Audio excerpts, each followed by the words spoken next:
Hello viewers, welcome to my YouTube channel.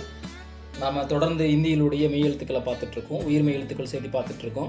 So அந்த வரிசையில் வந்து பார்த்திங்கன்னா இன்றைக்கி நம்ம பார்க்க போகிற எழுத்து பார்த்திங்கன்னா தா. ஓகேங்களா? இதுக்கு முன்னாடி நம்ம பார்த்த கா, சா, டா எல்லாத்துலேயுமே வந்து பார்த்திங்கன்னா 4 இருந்தது. அதே மாதிரி தாவுலையும் பார்த்திங்க அப்படின்னா 4 வகையான தா இருக்குது. தத்தா தத்தா அப்படின்னு இருக்கும். ஓகேங்களா? அது குறித்து நம்ம பார்க்கலாம். இது வந்து எழுதுறது ரொம்ப ரொம்ப சிம்பிளுங்க, ரொம்ப ரிஸ்க்கெல்லாம் ஒன்றுமே கிடையாது. சரிங்களா? ஜஸ்ட்டு வந்து பார்த்திங்க அப்படின்னா ஒரு சின்னதாக சேர் மாதிரி ஒன்று போட்டுங்க, அவ்வளோதான். சின்னதாக சேர் மாதிரி ஒன்று போட்டிங்க அப்படின்னா இதுதான் வந்து பார்த்திங்கன்னா தா. இது வந்து பார்த்திங்கன்னா இதுதான் வந்து தா. சின்னதாக நீங்கள் என்ன போட்டிங்க, ஒரு சேர் மாதிரி போட்டிங்கன்னா இதுதான் தா. மறுபடியும் கூட எழுதி காட்டுறேன் பாருங்கள். பாருங்கள், சின்னதாக ஒரு சேர் மாதிரி போட்டு விட்றீங்க. சேர் போட்டு விட்டு அடுத்தது மேலே வந்து ஒரு கோடு போட்டு விட்றீங்க, டீ மாதிரி. சரிங்களா? இது போட்டுதான் இதுதான் வந்து இந்தியில் தா. ஓகேங்களா? அடுத்து 2வது தா பார்த்தீங்க அப்படின்னா 2வது தா ரொம்ப ரொம்ப சிம்பிளுங்க. 2வது தா வந்து இந்த மயில் அல்லது 2ஆம் நம்பரா ஞாபகம் வச்சுங்க. நான் பாருங்கள், நான் எழுதுறேன் பாருங்கள். இப்படி இழுத்து விட்டு அப்படியே கொண்டு வந்து இப்படி டீ போட்டுறீங்க. இது வந்து 2வது தா. 2வது தா எப்பயுமே வந்து பார்த்தீங்க அப்படின்னா 2வது படிக்கும்போது இட்டா, இக்கா அப்படி படித்தோம்னா அதே மாதிரி இது வந்து தா தா அப்படின்னு நம்ம என்ன பண்ணணும், இதை படிக்கணும். இது வந்து 2வது தா. அடுத்தது 3வது வந்து பார்த்தீங்கன்னா தா. ஓகேங்களா? 3வது வந்து தா. தா வந்து பார்த்தீங்கன்னா ஒன்றுமே இல்லைங்க, சிம்பிள் தாங்க. ஒரு சி மாதிரி போட்டு விட்றீங்க. ஒரு சி மாதிரி போட்டுவிட்டு அது கொக்கி மாதிரி போட்டுவிட்டு கீழே ஒரு ரவுண்ட் பண்ணி விட்டுட்டீங்க அப்படின்னா இதுக்கு பேர் தான் என்னென்னா தா. ஓகேங்க? இதுக்கு பேர் தா. இதுக்கு பேர் என்ன பார்த்தீங்கன்னா தா. ஓகேங்களா? அப்போது 3 எழுத்து நமக்கு முடிஞ்சிருச்சு. 4வது தா எப்படின்னு பார்த்தீங்க அப்படின்னா இது ரொம்ப ரொம்ப சிம்பிள். 3ஆம் நம்பரை நீங்கள் என்ன பண்ணுறீங்க, சுழிச்சு விட்டு திருப்பி போடுறீங்க. இது 3ஆம் நம்பர் திருப்பி போடுறீங்களா? திருப்பி போட்டு அப்படியே ஒரு டீ போடுறீங்க. இதுதான் வந்து பார்த்தீங்கன்னா தா. இது வந்து பார்த்தீங்கன்னா தா. தத்தா தத்தா. இவ்வளோதாங்க, சிம்பிளாக இருக்கும். சரிங்களா? இந்த 4 வகையான தாவை நீங்கள் எழுதி பாருங்கள். எழுதி பார்த்தீங்கன்னா உங்களுக்கு ஈஸியாக மைண்டுக்கு வந்துடும். ஸோ இதிலிருந்து நாம் என்ன பண்ணலாம்னா உயிர்மை எழுத்துக்கள், அதாவது இதனோட ஆ சேர்த்துனா என்ன வருங்கிறத நம்ம பார்க்கலாம்.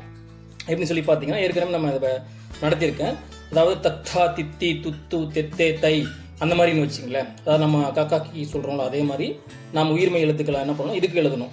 இதுக்கு எப்படி எழுதணுங்கிறத நான் உங்களுக்கு ஏற்கனவே என்ன பண்ணியிருக்கேன், உங்களுக்கு வீடியோஸ் நான் போட்டிருக்கேன். நீங்கள் இப்போ முந்தைய வீடியோஸ்லாம் நீங்கள் செக் பண்ணி பார்த்தீங்கன்னா உங்களுக்கு தெரியும். அந்த கா வரிசையில் எழுதக்கூடிய அந்த எழுத்தில் வரும்போது அந்த உயிர்மை எழுத்துக்கள் எப்படி உருவாகுதுன்னு சொல்லிட்டு நான் நடத்தியிருப்பேன். அதை போய் நீங்கள் வீடியோஸை செக் பண்ணி பாருங்கள். ஓகேங்களா?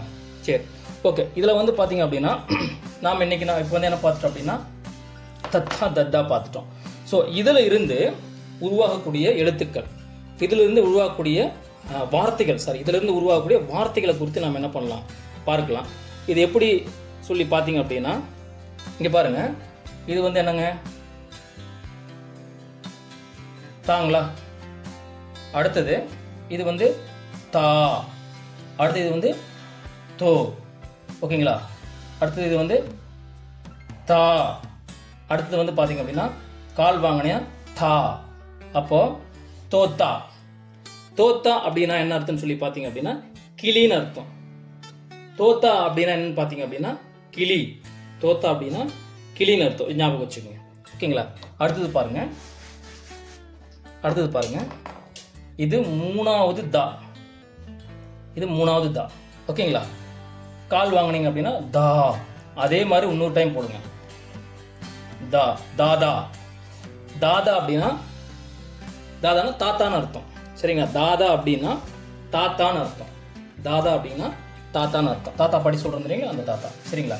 அடுத்து அதே மாதிரி பாட்டிக்கு வந்து பார்த்தீங்க அப்படின்னா அதே மாதிரி தா போட்டுறீங்க.